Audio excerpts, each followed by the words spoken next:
Ladies and gentlemen, this is the main event. Fight fans worldwide, you've tuned into the #1 undisputed boxing podcast today. This is the Boxing Breakdown.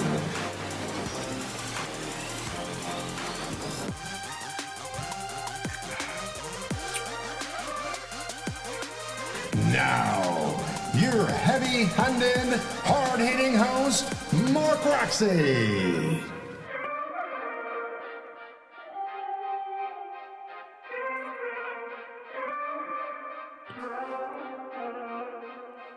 What's up, what's up, what's up? Welcome to another edition of The Boxing Breakdown, and I am your host, Mr. Mark Roxy. I am delighted to be with you today, and we have an action-packed podcast for you. We will begin with Alexander Usyk versus Anthony Joshua, which is upcoming on August 20th. And then we will jump into the Saul Canelo Alvarez versus Gennady Triple G Golovkin on September 17th. That is a delight waiting to happen.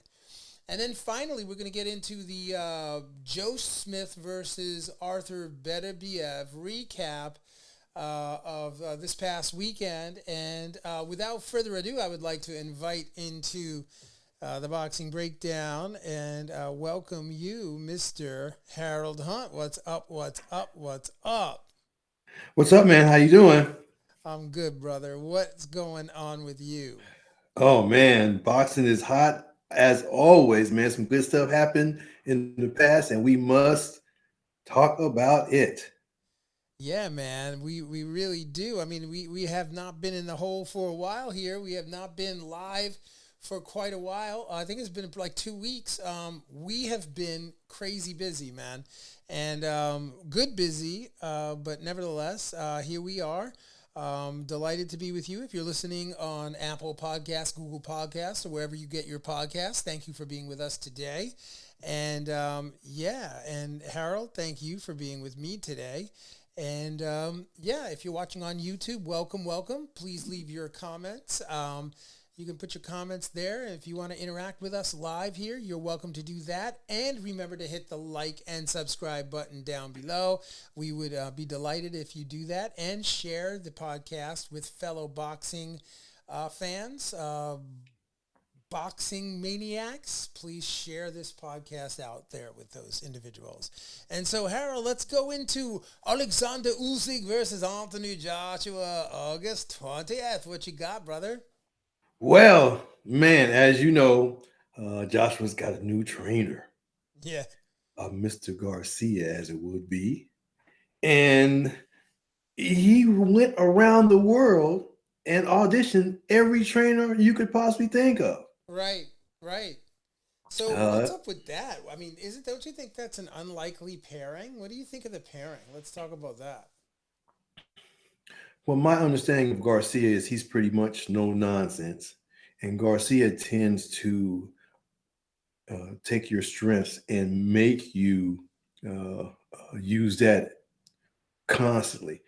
To me, he doesn't shore up all the other aspects. He takes your strength and he makes that strength to forefront, and he forces you to use your strength to your advantage. Where some other trainers at times, they will try to build up every other aspect and bring everything up to par.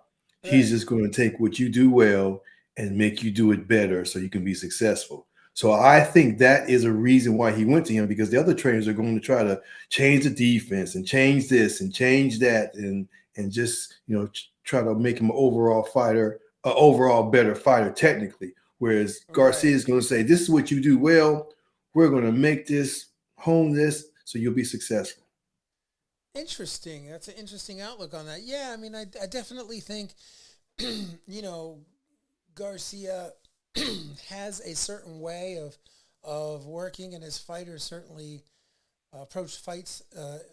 There's some similarities between his guys, Mikey Garcia, and, I mean, there's some similarities between the fighters that he trains. So, what do you think about those similarities and how those similarities are going to transfer into Joshua's skill sets? We know Joshua can be active. He can be active if he knows he's not going to get hurt. If he knows that, he's pretty aggressive. You watch any of his other fights, when he feels like he can take the other gentleman's punch, he's going to come forward. He's going to really do well, and he'll move well Right. because he does have footwork and all this. For whatever reason, he was kind of tentative against Usyk, and I guess he thought Usyk could buzz him, Right. which was really never seen to the last round. And he really wasn't buzzed. He was just getting hit more than he would like to, but he wasn't buzzed. I Right. believe this time he knows that this guy cannot hurt him and put him out of there or stun him or anything like that. So his mindset will be different, and he's going to be going for the kill.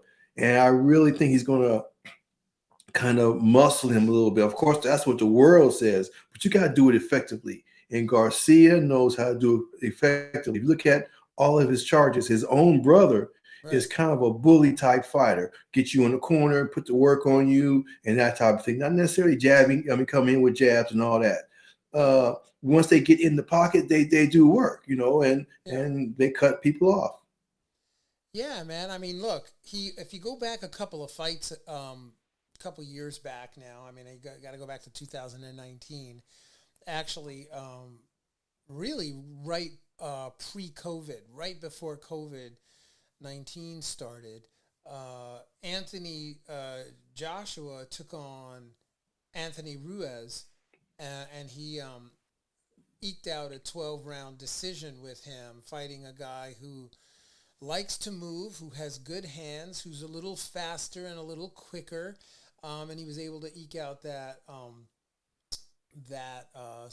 unanimous decision win. Actually, it was a unanimous decision. I think the scores were like 118 to 110, 119 to 109, 118 to 110. So it was a win for him. But I guess after that he fought what is his name? Pulyev, Kubrata Pulyev. And in that fight, he stopped Pulyev in the ninth round, just about 2 minutes and 58 seconds into the ninth round. He stopped him. So, now Pulyev was not really, dynamic on his feet in any way. So I get that. And then, in the last fight that he had recently in September 25th, 2021, he faced off against Alexander Usyk, and that was in Tottenham Hotspur Stadium in Tottenham. And, that went 12 rounds, but he lost. He lost a unanimous decision, and the scores for that fight were 112, 117, 113, 115, and then 112, 116. So that was a relatively, interesting fight. And now here they are again, facing off almost 1 year to date.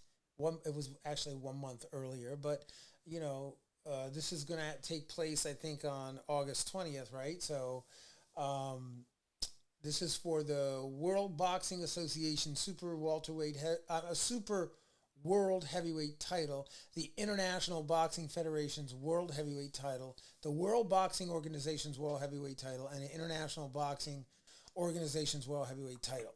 So these are some serious belts. It's going down. And I think, Usyk in the last fight was dynamic on his feet and fought like a light heavyweight or a cruiserweight for sure. And I think that had a lot to do with him winning the fight. So what is your feeling about that, Harold? It's going to be a different situation. He's going to be pushed around. He's going to be shoved out the brakes. He's going to be pushed. He's going to be bumped. Hmm. He's really going to be bumping off this guy as he goes in to fight him and try to score or whatever. Joshua is hey, rugby training, whatever you want to say. It's not going to be as it was before. He broke so nicely off the breaks. I Right. mean, off the clinches. He didn't do anything abnormally. I mean, not abnormal, but he didn't use any of his size at all, or his nothing. He was totally gentlemanly, if that's a word to say. No, no, This no, time, absolutely. He gave him a lot of respect, in other words. right. This time is not like that. Not that he's out of bounds, but there is a license in which you can move around your opponent on in the breaks, off the breaks, just around. And he just didn't utilize that part of boxing legally. This time he will be. Right. I believe he'll be lowering that shoulder, within the rules and bumping that man off of him. I just think it's going to be a little different, you know Usyk's going to be bouncing off that heavier, denser man in this fight. Right. Yeah. No, and I think like, when we talk we touched just at the top of the show, we touched on the idea that him going with Garcia, that Joshua going with Garcia will make an enormous difference in what you're talking about now. And I presume that's basically what you're asserting, is that, they're going to have a little bit more rough and tumble. He's going to make it a little more physical of a fight, and he's going to take the fight to the ropes. Is that kind of what you're saying? Not only to the ropes, but just in the middle of the ring. He's just going to be just bumping him and pushing him and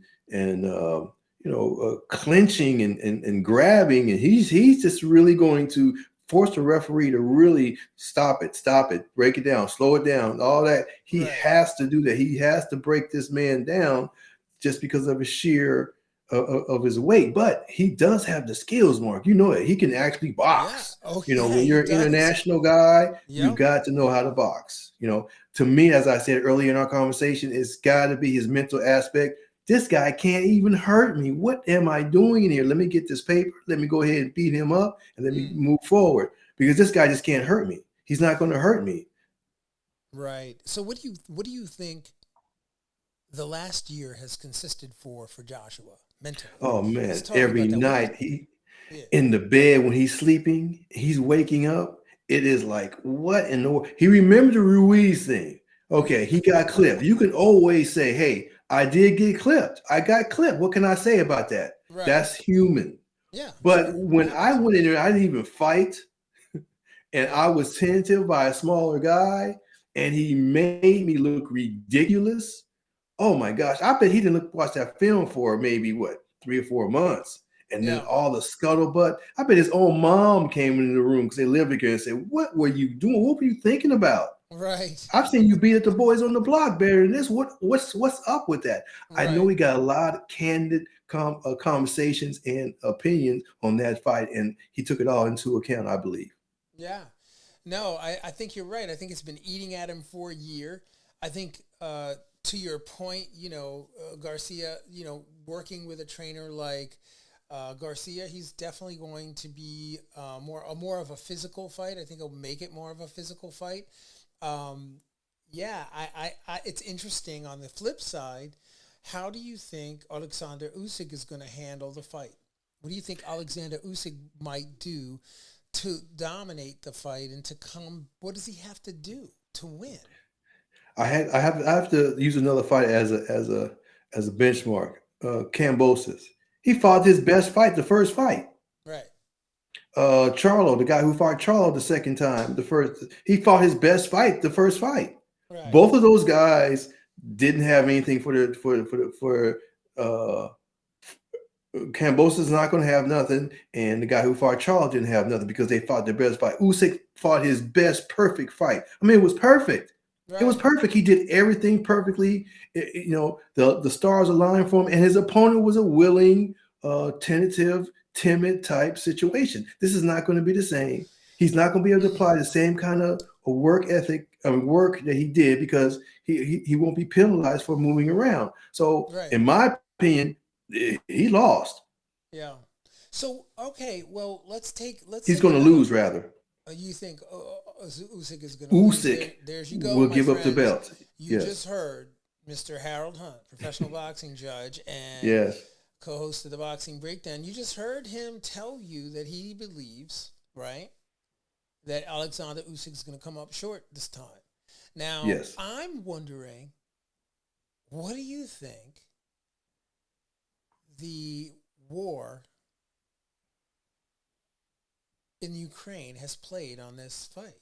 What do you think? I mean, because I know just recently, a couple of months ago, man, he was fighting in the war. So how did he make the jump? I haven't heard that, so I don't really know how he made the jump from the Ukraine fighting on the front lines alongside other Ukrainian fighters, um, like Lomachenko and I believe the Klitschko brothers, and just there's just a lot of fighters over there that are on the front lines, or maybe they're not on the front lines, but they are fighting. And so, how does that play into this fight, Harold? Candidly, I'm going to speak. Yeah, of Yes, he course, was fighting in the war, in of front of the course. whole world. He was fighting in the war. However, he is a national figure of prominence in that country. Yeah. He was absolutely 100% protected. Nowhere near the front lines, nowhere Wow. near he could be hurt, nothing of that matter. Okay.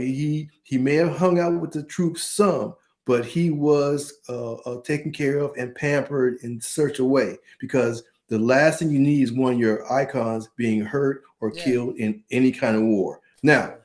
just because his physical body was Yeah. taken care of by the country, whatever, his mental situation can come into question here, because he knows that he is extremely fortunate. He's been on the front lines. He's seen this and seen that, people lose their homes, yet he has millions. He goes back to a training camp where there's foot massage people and Right. people doing this and doing that. I mean, back into the lap of luxury of being a heavyweight titleist. I mean, he Right. is back in the rare air that he put himself in. Can he make himself say, okay, this is where I am, this is what I have to do? Or will his mind be back on the front? Or will he feel guilty because he has a situation? Or will he believe that he needs to represent his country? Now, this is not a Joe Louis, Max Smelling type of thing with our boy Joshua. That's not even it. Right. So since that is not a motivation, I'm thinking we have to see where his mind is. If you've ever been around war, if you've ever been in a situation where your life can be taken, or people that you know lives can be taken, and the bodies and the smell and the craziness that happens when you're on the pampered or not pampered, Joe Louis or not, or Right. Sugar Ray Robinson or not, they all went over there. Right. You still understand that situation. So we have to see how he handles it mentally. Now, I read some things, I saw some pictures or whatever. I think he's out of it. I don't think he's. I don't think he can. I don't think he's mentally ready. Right. He's seen too much.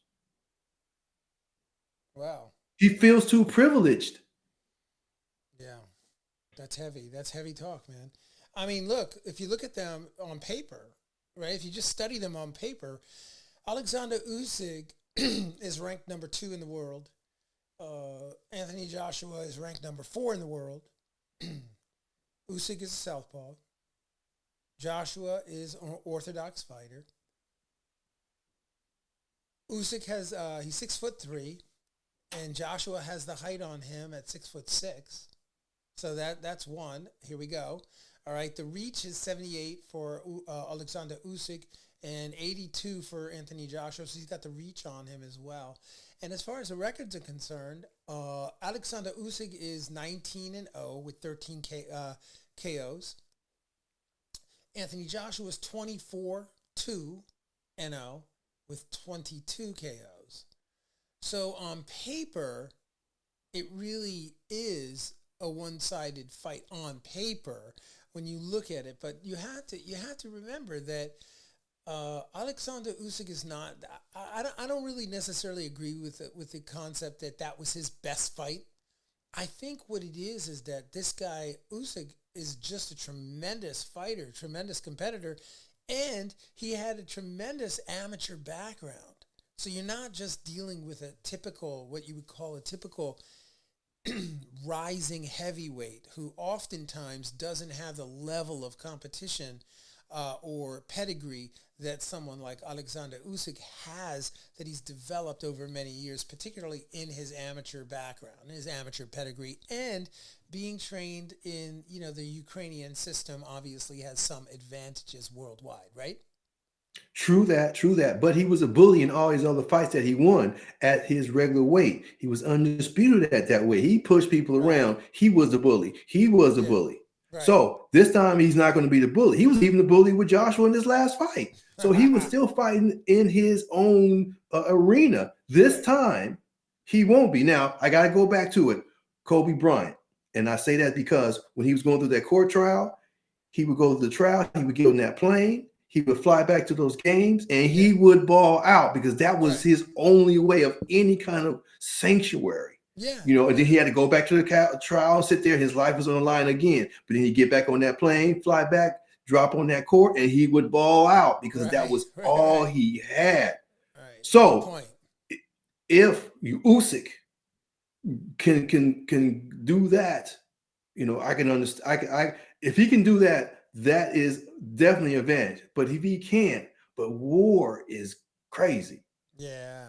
Yeah, man. It is crazy. And you're totally right. And, we're going to find out. This fight is just around the corner on August 20th, man. I cannot wait. Are you excited about it? I can't be, Tell me why. because my outlook is still pretty. I'm looking past who Josh was going to fight after this, Right. because I just don't see him in a situation where he could do it again. Right. No, I get that. I really, I I mean, know I'm dry and it's not it's not fodder for our video podcast, but hey, right, right. just I'm what excited I for it, man. I love to see the heavyweights go at it. I really do.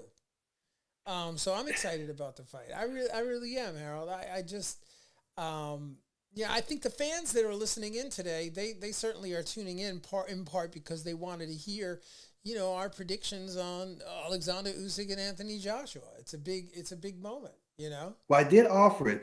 However, the referee is going to be a big part too, so we don't know who the referee is. Right, That is always a huge part, and fans, I've learned a long time ago to look at who the referee is, what their tendency is, and if their right, tendency is to break, or their tendency is to be involved, or their tendency is to leave them alone. We right, just don't know, and that right, tempers the fight so much. So right now we can speculate on what we think, but that one straw that is yet to hit is who will the referee be, and then I'll either get excited or not. right. Well, listen, this is a big fight. It's worldwide. It's a big fight. For those of us in America, maybe it's not as big.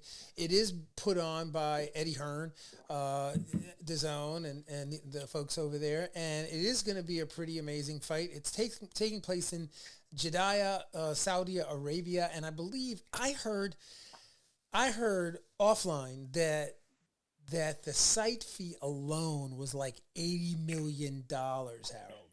$80 million to Oh put yes, this fight in Saudi Arabia. oh yes. The fit and finish is outstanding. Yeah. The sheer fiscal power and clarity is just out. There's no way around it.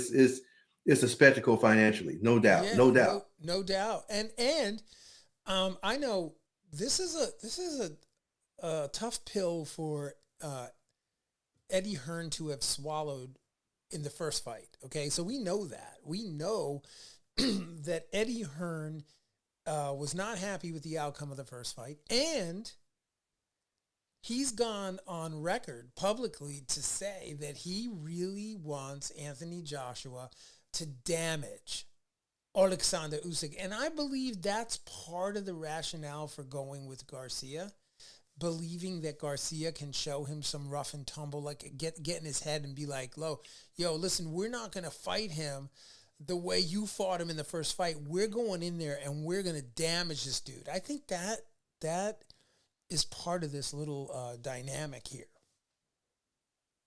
Thoughts? I agree with that.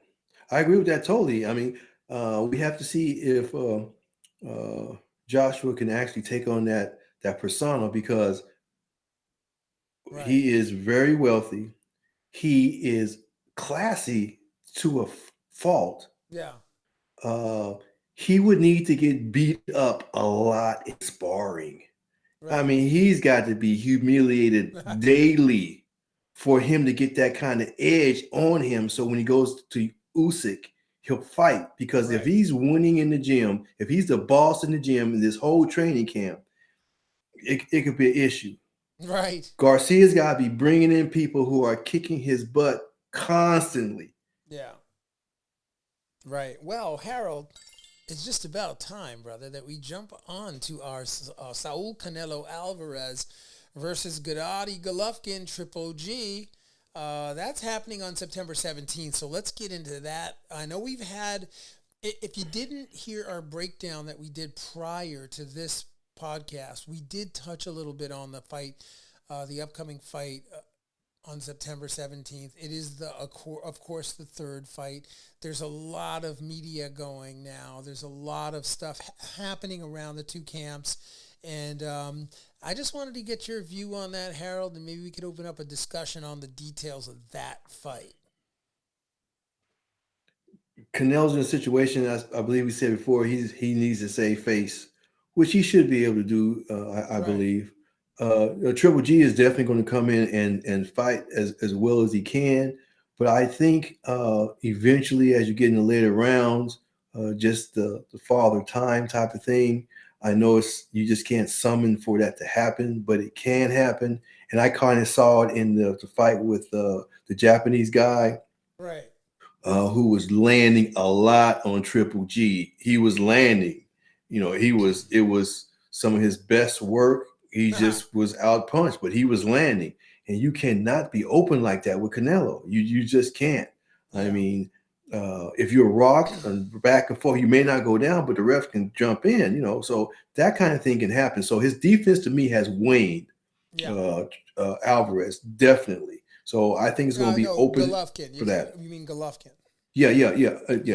Triple Yeah. G. His defense has waned quite a bit. Right. Please, yeah, thank you for the correction. Absolutely. So I think he'll be open to get hit a little more by Yeah. Canelo, and Canelo is in a situation where he's got to save face. So, and Mark, as you know, that body work is very satisfying to a Mm-hmm. fighter. Mm-hmm. Going to the body, it just feels good. It just feels Well, good getting in that position, throwing that punch. I mean, it's great. It's therapeutic. It helps you it's just delicious. it is. And Yeah. he's going to be going for those delicious punches on that man, because he Yeah. wasn't able to land him on his last opponent, right? Right. He's coming off a loss. He's hearing all this scuttlebutt about, well, you're not this, you're not that anymore. You're this, you're not that. Yeah. He's going to be going to the body with a vengeance. Yeah. No. No. Well. Canelo always goes to the body, number one. So I mean, no matter who he fights, he's always ripping that left hook to the body. He's coming up the middle with the uppercuts. He's very, very diversified, coming down to go up and going up to go down.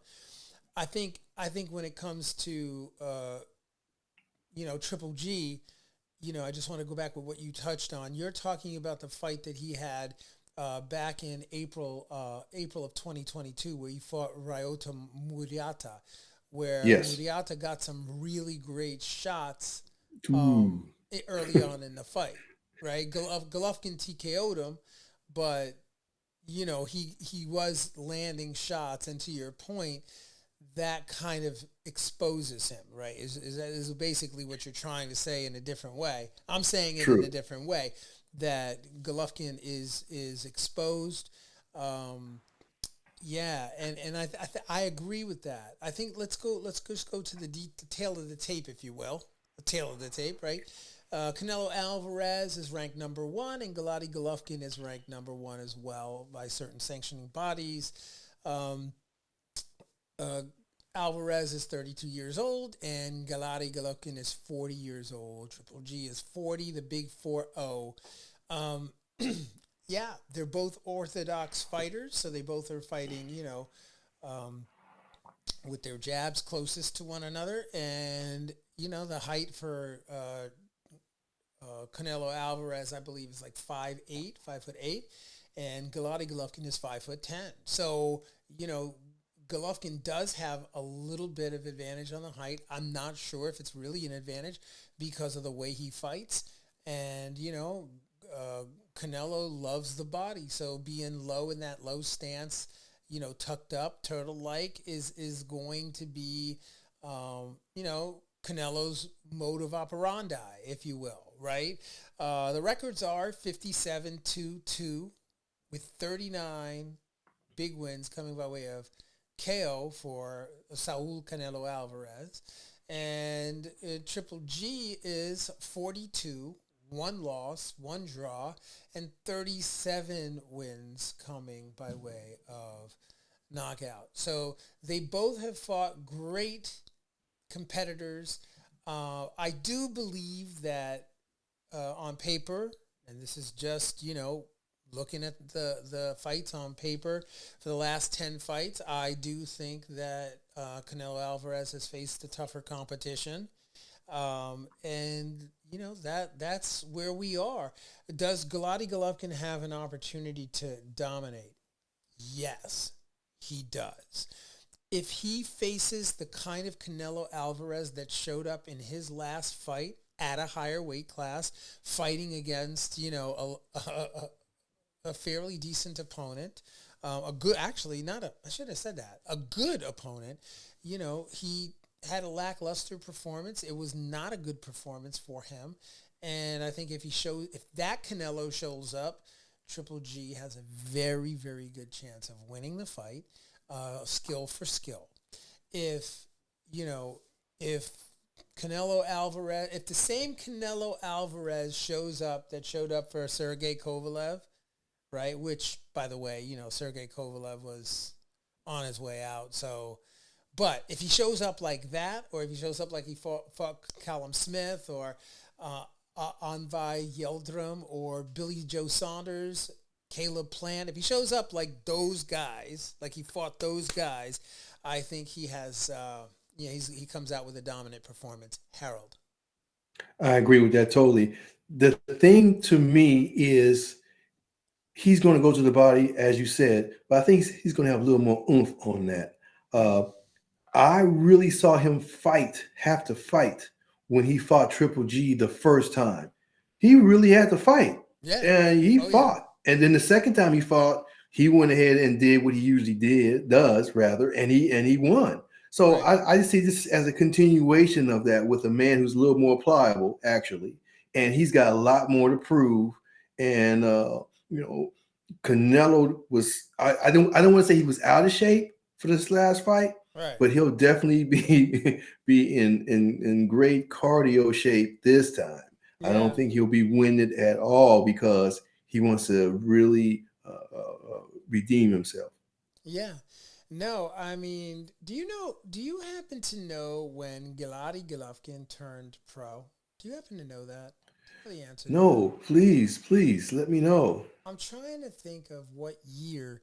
I mean, I think it's probably something like, somewhere in 2006, right? I was just doing a comparison between that. I just looking up some stats here, and so yeah, it was 2006 that he turned pro, right? You know where I'm going with this. And if you've been listening to the other episodes, the past episodes, you will hear, some of my hypothesis on this, right? Yes, it's good. So, we talk about a man's age, but in boxing, we cannot just speak about a man's age. For example, Bernard Hopkins. You cannot just talk about a person's physical age. What you have to also do is you have to also go back and look, right, at the tenure and the time they've spent in the ring and the caliber of fights they've had to also talk about a fighter's age. It can't just be the number, the age that they're at. Like, oh, he's 40. Okay, that's fine. But is he worse for the wear? Has he really taken a lot of damage in both amateur and pro fighting? Where are they? So in looking at that, the one thing I discovered, Harold, is that both of these fighters are the same age. Even though, Canelo Alvarez is 32 in physical age and Gennady Golovkin is 40 in physical age, they both started their pro careers roughly like 6 months apart from one another. So they are, in my view, they are equal in terms of that age, even though Canelo shows up as being a much younger fighter. And certainly, if you just go on skill sets alone and you compare, you got to be careful with that, because we've seen a lot more of Canelo Alvarez. So Canelo Alvarez is stuck in our heads a lot more than Gennady Golovkin is, because we've seen him fighting a lot more. And there's lots of hubbubaloo around Saul Canelo Alvarez. What do you think of that point that I'm making? Good point. The first time you said that, I definitely did not see it, and I rebutted wholeheartedly. But at this time, I'm starting to see somewhat what you're speaking of, because Triple G knocked a lot of people out early. Didn't take a lot of punishment. Right. He got to him easily. He was able to do what he wanted to do. He didn't have to adjust too much, and he would just kind of take him out. He had the knockout streak was phenomenal, and he had a lot of highlight reels because he was taking these guys out. He wasn't taking any punishment. Listen, Canelo, please. I want to support your thought there. I just want to tell you that Gennady Golovkin, so he started fighting in 2006, Harold. And his first unanimous decision was against Daniel Jacobs. And that was in 2017. That was his first unanimous decision. And then after that, guess who he fought? Saul Canelo Alvarez for a split decision. Draw. Right? After that, he goes back and KOs Vance Morrison. Sorry about that. And then again, he fights Saul Canelo Alvarez and he loses. After that, he goes back and he gets another KO. And then he gets Derevyanchenko, unanimous decision. Kamel Zameta, and he stops him. Then he fights Raul Murata, and he stops him in the 9th round with a TKO, even though he got touched up a little bit. And here we go, back to Saul Canelo Alvarez. So what you're looking at is a devastating knockout puncher. This guy has fought everybody, and everybody has suffered the fate of a KO, a TKO, RTD, or some sort of, and most of them were early on, in the fights. Most of them.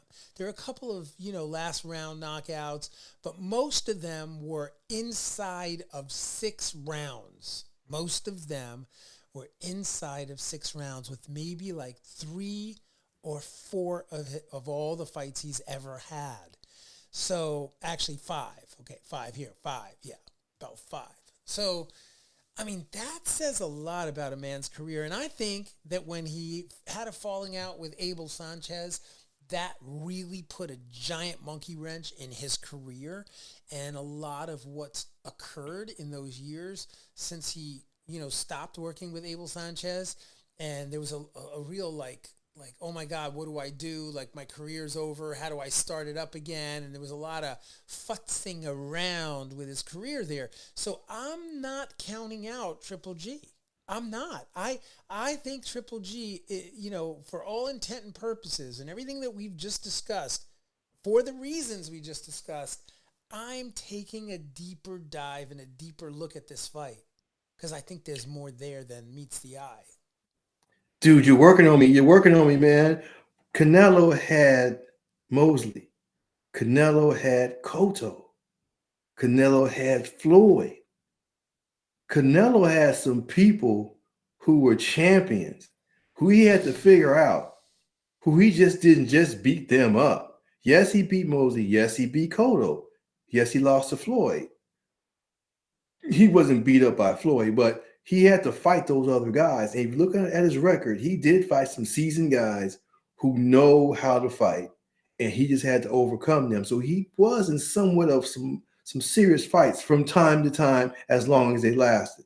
So if you're gonna look at wear and tear, being in a ring with those kind of guys, back to back to back, it can be wearing. I must understand and see that. Truly, I must see that. However, what you just said, when he left Sanchez, he started getting touched up. Right. And when you start getting touched up, your age in the ring per fight can get accelerated. Yeah. I would like to see less clearly that he is still vulnerable because that discipline left. I always got to go back to Floyd. Floyd had the Cotto fight. He dropped Roger. He went to his father so he could be defensively minded, and he got 8, 9, 10 more fights out of his career because he changed his philosophy and became that type of fighter. Whereas, as you said, Triple G had to flounder around and figure out how he's going to continue to be successful. And with that, he may have opened himself up to more punishment. Well, yeah, that's interesting. I mean, just touching on Canelo Alvarez, I think one of the interesting things is that you're right. I mean, he started out in 2006, right? He started, I think, when he was, 15, 16 years old as a pro. So, he's been fighting for a very long time as a pro. Not as much of an amateur background as a Triple G had, but certainly a lot of ring experience in the pros.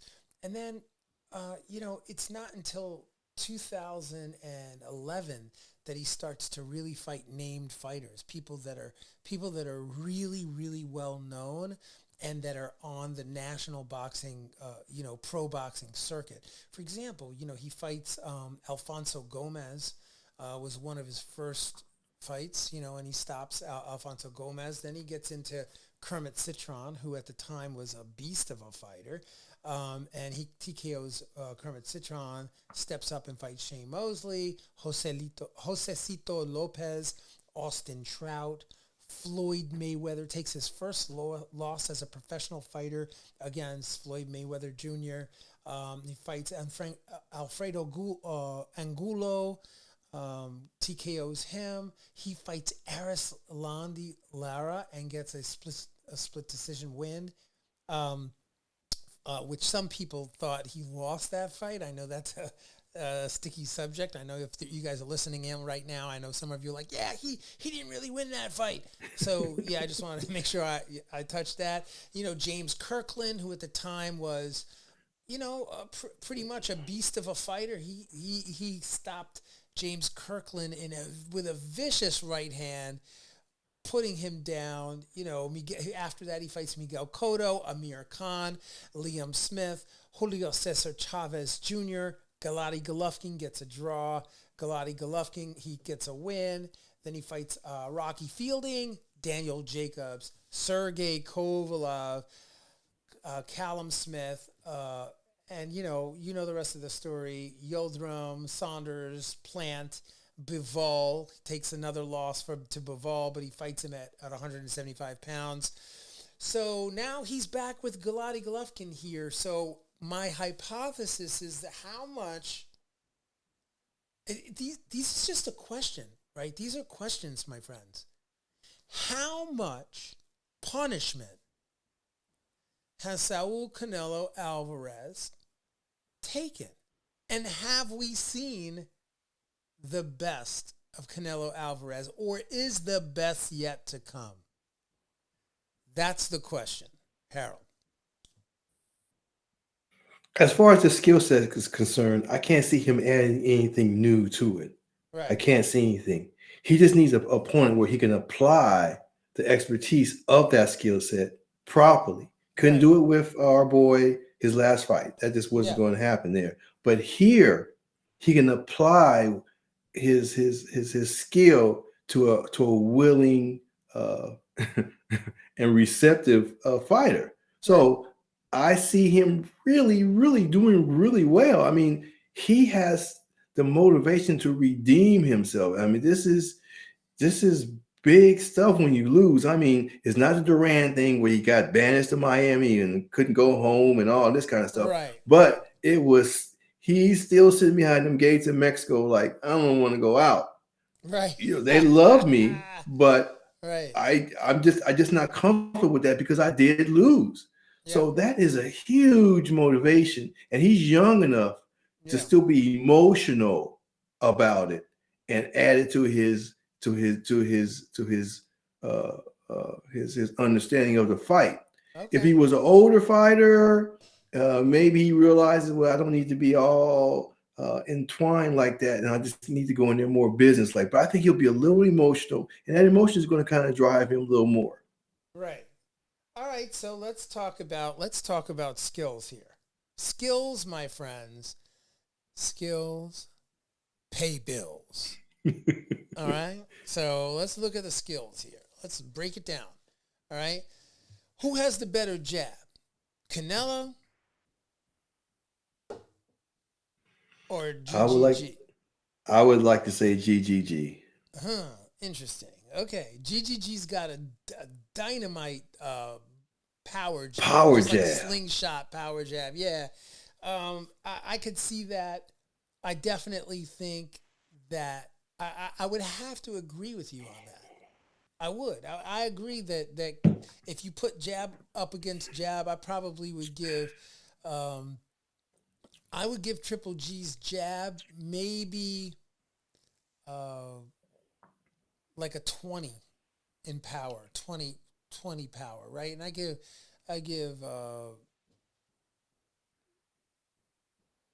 Canelo probably like a 17 in power jabs, right? So 2017, right? That's where we are, right? Who has the better right hand? I would say Triple G also Ah, because I agree because with of you. because of that European style Yeah, or whatever you want to call it, which is yeah. usually that right hand in that the type of discipline. So I see that. Yes. Right. Who's got the best hook? Well, we I have to mean, go this with is all Canelo. arguable, of course. I know Yes. you guys are out there scratching, throwing things at the TV, throwing things at the YouTube channel. I know you guys are like, ah, okay, Canelo fans are going nuts right now. Okay, who has the best hook? Well, we know Canelo really knows how to arc that hook, and he throws it in his power zone. It's not reaching. It's the torque on his footwork and his hips and the torso. I mean, that thing is nice. So yes, I mean Triple G does have a hook, Who but has the it's better hook, Harold? Canelo Alvarez without a Okay, doubt. all The right, good. mechanics So are so flawless with so that now hook. so we've got Triple G with one tool a little better thus far. Okay, here we go. Who's got the better body shots? I have to go with Canelo again because he will Right. go to either side at any time. He throws them with his when he's on his toes. Right. He's just really it's his body shots, are pretty vicious. We are breaking this thing down for you, aren't we, folks? Aren't you picking up what we're picking up, right? So, who has the better defense? Canelo, Hmm. he's learned it over time. Yeah. Good. I agree. I agree with that. I cannot argue with the fact that Canelo has the better defense. He's got a slicker defense. Okay, definitely. Who's got the better chin?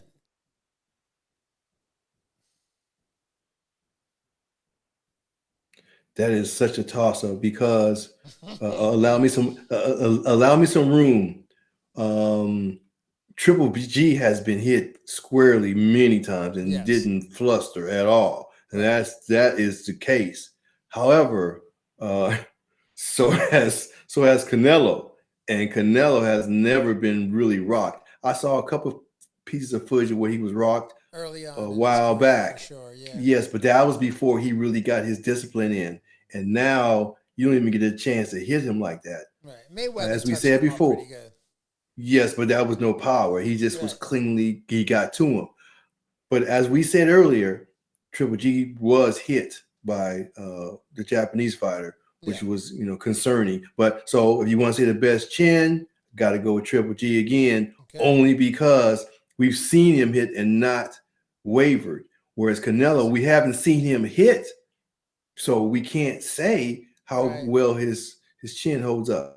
Exactly. No, I agree. I agree. That's a great assessment. And for those of you that are listening in, if you have an opinion and you want to share that opinion, come on, put your comments down below, right down there, and we're live right now. So if you want to jump in on the conversation, let us know. Just type your message and we'll see it and we'll post it up here and we'll share it.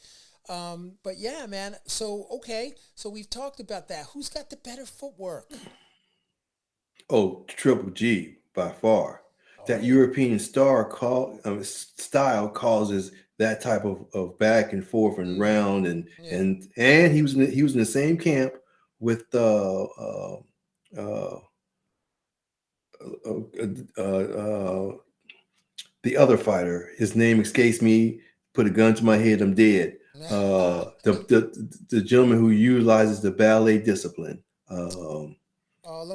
Sure, Lomachenko. sure. Yeah. So all of that bled into his footwork also. I mean that whole style. So I believe the father was there. Lomachenko's father was there, and everyone was involved in that type of thing. So yes, he has the best footwork because Canelo does tend to step in potholes and get Yeah. stuck from time to time.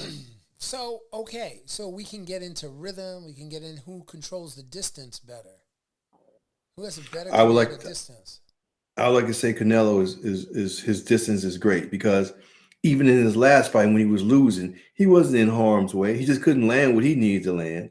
And when Right. he went in to try to land, he got hit coming out. So he wasn't buzzed, he wasn't hurt. He just got in a situation where he was like, I can't really solve this. It's not hurting me. It's not upsetting me. He's just touching me. Whereas our Triple G was getting hit. He was like, okay, I'm throwing, but I'm getting hit too, Yeah. and I don't really have an answer for it. I'll knock him out, but I don't really have an answer for why he's continuing to land on me. I'm not changing that. I just got Right. to him before he got to me. So who's Triple G training with right now? The name of the trainer escapes me. Hmm. Okay, well, if you know that, please put that in the comments, everybody, who he's training with, because I know I don't believe he's back with Abel Sanchez, but if he is, that would be No, great. no, he's not. He's No, not, he's but not. He's that's not. unfortunate because Abel Sanchez was a mastermind. He was a brilliant is a brilliant trainer, and of course, trainers. There's a lot of really brilliant trainers that have great things to add, but you know, working with the likes of a Triple G really highlights your skill sets, for sure. But I guess the question becomes, if you put all that together and you mix it up in a bag, who you have winning? You know? Well, preliminarily, of course, I like Canelo to win the fight. I think Yeah, I get it'll that. go. I think it'll go on points. He'll win on points. It won't be a knockout. It'll be some great rounds, some back and forth rounds, and that type of thing. And I Yeah. just think he'll win on points. And Triple G will be no worse for the wear. He can go on to have 6 more fights possibly if he Right. wants. He maybe even snatch a title back and forth again, but I don't think he'll fight Alvarez again. But Yeah. I don't think he'll be No, this successful. is this is it, Harold. This is the three-peat. This is the third of the series, and I definitely think whoever quien es más macho aquí is the one who wins. The guy who wins here is that's it's going to go down in the record books as the winner of that trilogy, and yeah, this is for all the marbles for both of them. I would also add that this is going to be the biggest payday for Triple G that he's ever gotten. So at the age of 40, with what he stands to gain out of this fight, it's just tremendous. Not to mention that he has a chance of winning the fight. He's not a fighter you should count out by any means. And if you just go back and look at the other fights, these guys know each other. This is going to be a great fight because they know each other, right? They do. And when fighters know each other, you can always expect a higher level of dexterity and a higher level of competition because they're willing to trade shots. They're willing to get in the pocket. They're willing to fight at a step. They're willing to be up close with each other, up close and personal, delivering their best shots, mano a In the mano. pocket. Yeah, man. So this is going to be a great, great fight, and I'm really, really looking forward to September 17th. Although we have tons of action coming up in September, which we'll talk about just as we round out the show today. But I do want to come back to a fight that took place this past weekend against Joe Smith and Arthur Beterbiev, and we'll do a quick little recap on that before we touch on the upcoming schedule. So Harold, talk to me about the Joe Smith and Arthur Beterbiev recap. Let's go. It was such a contrast in styles. Now you got Joe Smith, a blue collar guy, and his fight style is a blue collar type guy. Right. It's blue collar. He's coming straight ahead. He is throwing his punches with no protection. He's throwing that right hand, that left hand is down. He's throwing that hook, that right hand is down. It is the quintessential in the street, blue collar, defense be damned type of style. And there's no side to side. It's coming forward. I'm gonna take your punch to give mine. Simple. Whereas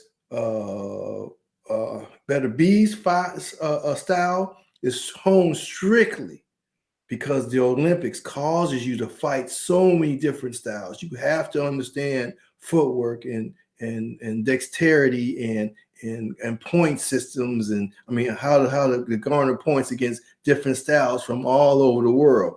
Right. So he definitely gets that. Then he's got that European style, which is just aggressive, technically aggressive.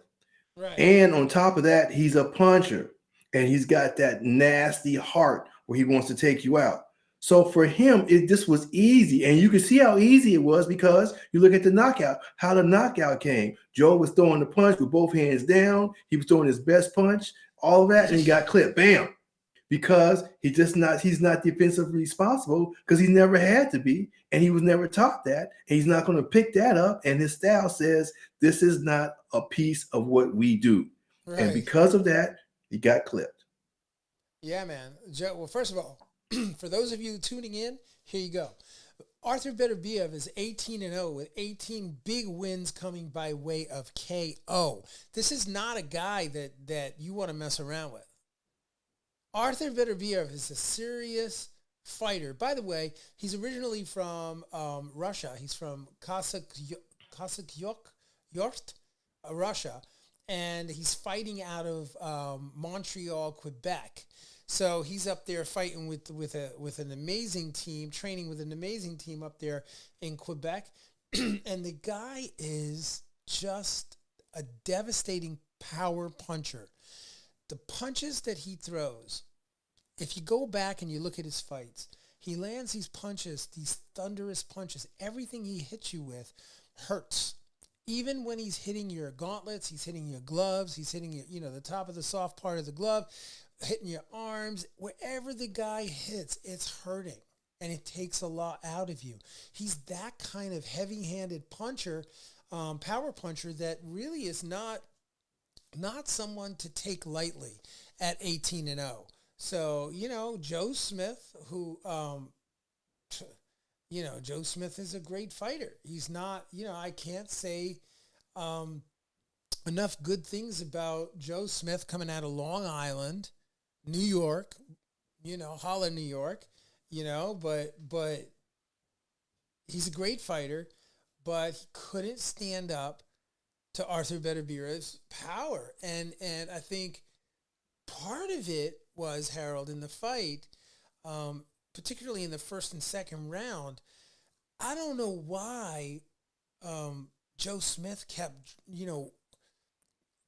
fighting defensively to his left, because Arthur Beterbiev's most powerful punch is that looping right hand, straight right hand. He finds a way to bring that right hand around the gloves and land it. And it really was just too much for Joe Smith. Harold.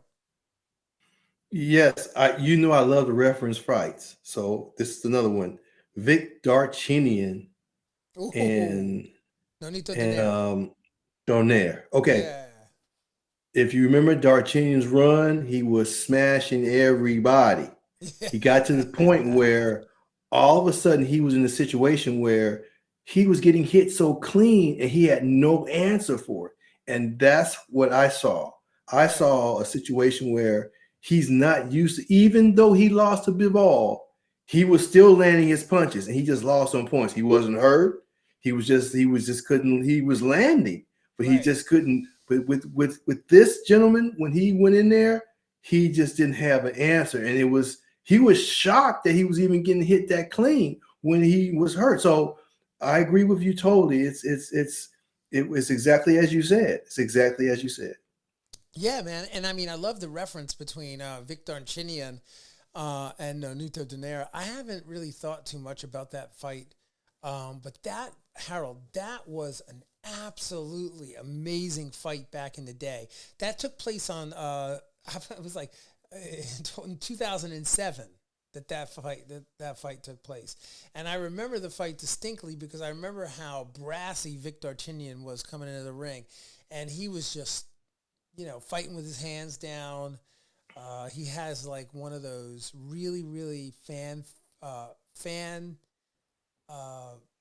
Favorite style. fan favorite style of fighting. And when they fought, it was a 12-round fight. Vic Darchinyan fought Nonito Donaire. This is what we're talking about. And Nonito Donaire was walking through people. He had got 17. He was 17-1 at the time. 17-1 when he had that fight with Vic Darchinyan. And Vic Darchinyan was 28-0. Right? He was 28-0 and he was stopping people TKO. Like the 5 fights before he fought Nonito Donaire, they all came by way of TKO. Every single one of the fights. So you think about that. He had fought a better set of opposition at the time. And when they fought each other, I think Nonito Donaire was, naturally a little nervous about that fight. But look at the outcome of that fight, Harold. That's a great reference, man. Thank you. Nonito was sound fundamentally. He was a puncher, but he was sound fundamentally. The Oh, defense, the offense, the delivery of the punches. He had soundness in his style, whereas Vic didn't have it. And that's what I saw with Joe Smith and Beterbiev. Joe didn't have yeah. a sound type of offense, and Right. Beterbiev did, and he had the power. Right. Well, I mean, you could say that. You could definitely say that. Yeah, because going into the fight, he had, Joe Smith had a couple of losses on his record. Yeah, but those losses weren't of any consequence. They were dismissed because Yeah, he wasn't beat up, he wasn't knocked down. He just lost on points. And if you look at his style, you'll give him those losses. I mean, I give him those losses because I know how he fights. And this time, this wasn't what it was. But he wasn't beat up. He wasn't dejected. He right, wasn't mentally crushed. None of those. So to me, in a sense, he was still undefeated in my mind. He was defeated in right. this fight. He had only been TKO'd one time. He was TKO'd back in his first, like inside his first 10 fights. Let's see, 1, 2, 3, 4, 5, 6, 7. So like in his 8th fight as a pro, he was TKO'd. He was TKO'd in the 4th round, 4 of 6. It was a 6-round fight, and he fought Eddie Caminero. That was the guy's name. It doesn't And count, and Caminero is of no consequence right no, now. no. I'm just bringing up the point that you're making, which is, that was a TKO for Joe Smith. And after that, everything else was, I mean, the 2 losses that he had, the only other 2 losses that he had were both by unanimous decision losses. And I think, the scores were, I mean, Demetrius Bivol, the scores were lopsided because Bivol dominated that fight for sure. And then the fight against Sullivan Barrera, that was a very, very good fight, much closer, but it was still 92-97, 92-97, and Yeah. 93-96. So it was a little closer, but it was still a dominant performance by Sullivan Barrera. It And was. It was. yeah. And so, I mean, at this point, what you're really dealing with is you've got a situation where, you know, he was just outclassed. He was just fighting a monster. It's like, you know, Mike Tyson fighting a Larry Holmes. And while Larry Holmes was aged at the time during that fight, you know, Tyson just walked through him. And it was very, very similar to see Arthur Beterbiev just walk through him. It was similar. You know, it was a similar kind of like, I'm just going to walk through you and bust you up. And he did that. He did that on Saturday night. So, yeah. It was nice to see that kind of power just shockingly on the other guy. Yeah. I like when I see the other guy like, what was Right. that? What the heck? I mean, where did that come from? I mean, how many knockdowns, Harold, took place before the fights got stopped? Was it 3? was it 3? I think it was like 3, man. I think he took 2 knees, 3 knees, something like that. I can't recall now, but I'm pretty sure it was like 3 before they stopped it. Three knockdowns. And yeah, man. I mean, and every single one of them was with that right hand, that loopy right hand right around the guard. And part of it was because he didn't have an angle on his jab, Harold. Joe Smith did not use the proper angle on the jab. And so because he wasn't using the jab properly, you know, he was exposed, you know, especially on the Absolutely. A friend of mine who is very good with breaking down the boxing, who I get a lot of information and makes me think quite a bit. He said the same thing, that jab just wasn't utilized properly. And I said, it's never will be, because that's not in his toolbox. Right. No, absolutely. I agree with you. I think you're right. And I think, you know, the question now becomes, you know, what happens to Joe Smith? What does he do next? You know, where does he go? Where does his career go? And he's got some thinking to do about that. It'll be very, very interesting to see how the next couple of months, I don't think he's done, but I definitely think, you know, it's worth thinking about what's next. Because, I mean, Beterbiev obliterated him, man, just destroyed him. True. He'll get some great paydays. Promoters will still want to work with him. He may get some major undercard type stuff. As he continues to fight, if he starts to decline some, he'll be an excellent gatekeeper, that type of thing. So he's still got some legs in him. There's no disgrace getting knocked out by the gentleman who has the highest knockout percentage in boxing right now, 18 and 18 knockouts within the 5 rounds, whatever it is. He has whatever record. So certain things you give a pass. Canelo lost to Floyd, you give a pass. Certain fighters, they lose, you get a pass. I think he gets a pass on this one because he just got beat. And if I'm a promoter, I'm like, hey, you went there and gave it all. You went there and gave it all. You wasn't tentative. You went in there, you just got clipped. I'll reward you and give him a fight. The sanctioning bodies, they don't mind having him. And I must say, you know, in our climate, in this world, he is a Caucasian fighter. And Caucasian fighters tend to do better at the box office because that's the major population of our world. In America is, you know, Caucasian gentlemen. So, and they want to see someone like them in the ring. And that type of thing always helps. It's just marketing and you're just using what's available. And he has this great style. It's beautiful style. I don't necessarily agree with that statement about the Caucasian fighter because look, I was at the dude, Harold, listen, bro, I was at the fight with Tank Davis and Rolly Romero. And if anything's going to debunk that is being at that fight, man. They sold out the Barclays Center. Oh, Tank yeah. Davis is freaking, that guy has such a following. Yes, you know? yes.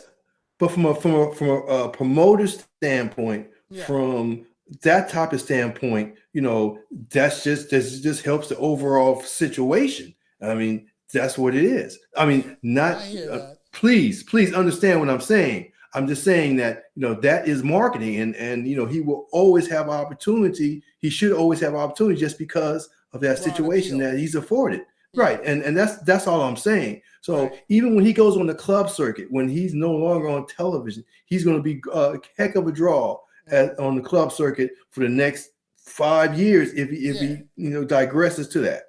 Right. Yeah, no, I know, I get what you're saying, but I still don't subscribe to that narrative, man. I think that the African fighter, to be, African fighters are phenomenal, bro. Like African fighters are, Now the Hispanic fighters are too. Now they're the bulk of the fan base in the world is that yes. the Hispanic fan. No, because we love our fight. I mean, boxing is the number one sport in Puerto Rico. It's the number one sport in a lot of Latin American or Latin countries. That boxing is what's up. But my thing is look at Floyd. Floyd's the wealthiest, richest boxer in the history of the sport. But he was a foil. He made himself a foil. Everyone hated him. They wanted him to lose. Or they wanted him to win. So that's a good point. Yeah. So he went ahead and he negated the ethnic thing totally. He was just a bad guy, and a bad guy.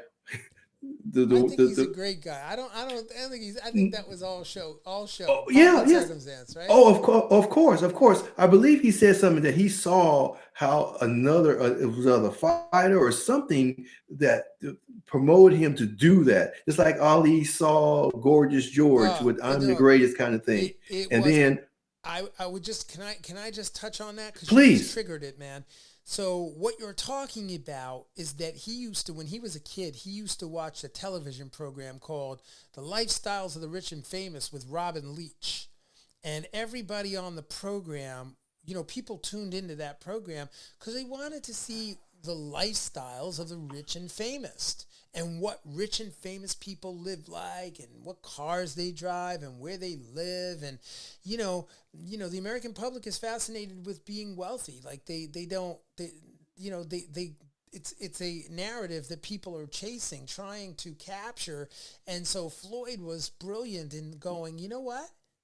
They want to see that. We're going to give them that. We're going to give them the lifestyles of the rich and famous, and I'm going to be that villain for them, and I'm going to cash in on the bank. I mean, I'm not speaking for Floyd. I'm just simply saying that that's the impression that I got from the many years of watching him, that, he just really understood the market.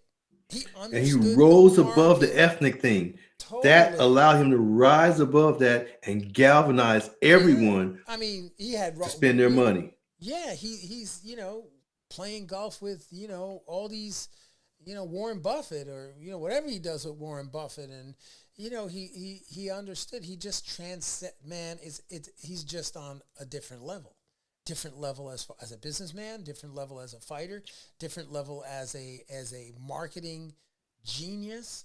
You gotta give Floyd Mayweather the props that he deserves for what he was able to create and what he continues to create, as far as being a bankable star, a bankable, marketable star in America. Everybody knows in America. Everybody knows around the world. Floyd Mayweather Jr. People know that name.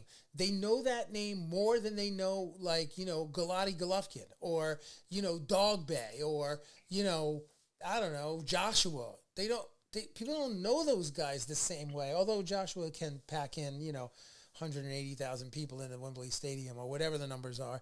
He's on that continent. Yeah, that's true. But Joshua's, But we're talking about how Joe Smith has his advantages and that he should be successful going forward, even with this loss. Yes, and let us not digress. You're absolutely right, Harold. Thank you for pulling me back in, reeling me back in with the fishing line. And yeah, man. So here we go. Here's my brief but exciting upcoming events, boxing events for June, July, and August, September, right? So I'm just going to name a couple of them that I think are really, really worth watching. Watching. So we've got Rodriguez versus Orongomvisai on DAZN on June 25th at 9 p.m. Eastern Standard Time. We've got the Fury versus Hunter fight, which, by the way, is postponed. Not sure what's going on there. That's another podcast, right? We got Chisora versus Pulyev on DAZN, again, July 9th at 2 p.m. Eastern Standard Time.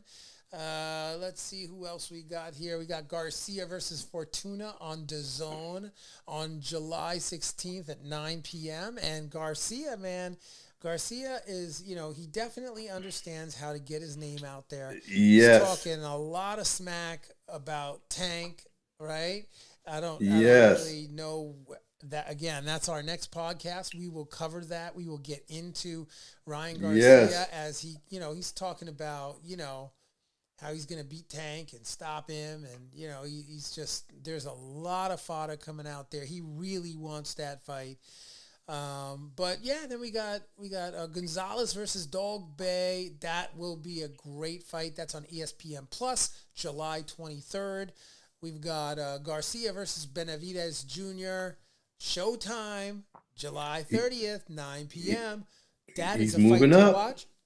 He's moving up. We will be covering that fight. We will be getting into, Danny Garcia. We will be getting into that fight. Also, Conlon versus Marariga on ESPN Plus, August 6th to 2 p.m. Let's see. We've got Usyk versus Joshua, which we've just touched on. Again, that's August 20th, 2 p.m. We've got Ruiz versus Ortiz on Fox pay-per-view, September 4th at 9 p.m. So that, and then, of course, we're going to round out September. The middle of September will be Canelo Alvarez versus Gennady Golovkin. Number 3 on DAZN pay-per-view, September 17th. Tune in. Do not miss it. It is at 9 p.m. I promise you will not be sorry. Get that fight. That is going to be an amazing fight. I cannot wait. September cannot come soon enough, although I will tell you, Harold, I am enjoying the summer. How's your summer going? Man, it's nice and hot. And being from the West, yes, I enjoy the heat. People say you are crazy, but I like the heat. Yeah, man, I love the heat too. That's why I love in the gym. I love being in the gym, and I love the hot temperatures, and, it doesn't bother me at all. Not at all. So with that being said, Harold, man, I think we just around, we rounded out this show. Just about ready to say goodnight and holler at our people out there. Thank you for tuning in. If you are watching on on YouTube, thank you for being with us. Share, like, make sure you subscribe down below. We appreciate that very much. Thank you, Harold. And if you are listening on your drive or wherever you're going on Apple Podcasts, Google Podcasts, iHeartRadio, Spotify, or wherever you get your podcasts, thank you for being with us. And on behalf of Harold Hunt, I'm Mark Roxy. Thank you for being with us, and we'll catch you guys on the next episode of the Boxing Breakdown. Peace. Fight fans, join host Mark Roxy and special guests as they break down all aspects of the boxing world, including news, business, management, training, promotions, fan reactions, upcoming events, matchups, future boxing stars, title fights, state of the boxing world, and all the stuff you don't see when you watch boxing. This podcast is released each week on Thursday at 8 p.m. Eastern Standard Time. Live streamed on YouTube, Instagram, and Facebook Live. It's the Boxing Breakdown, hosted by Mark Roxy.